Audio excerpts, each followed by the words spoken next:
Magandang araw, ma'am. Ito po ang aking comics, Pinamagatang Kaibigan, Digital Self.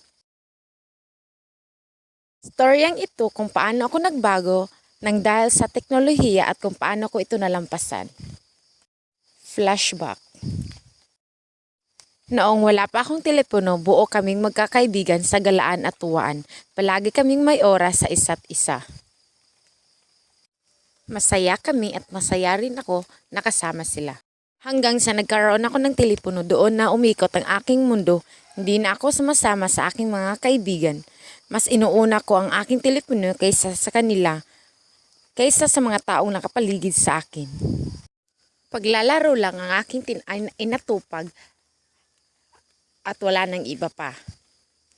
Kaya ako umiwas sa aking mga kaibigan ng dahil sa paglalaro sa teknolohiya.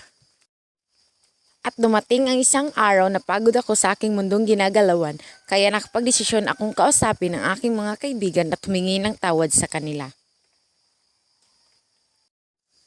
Nangako ako na magbabago at mas bibigyan ko sila ng oras kaysa sa teknolohiya. At ang natutunan ko ay dapat hindi natin bigyan ng mas malaking oras ang telepono or ang teknolohiya. Dapat mas bigyan natin ng malaking oras ang mga taong nakapaligid sa atin, lalo na ang ating pamilya at mga kaibigan. At yan lamang po. Salamat.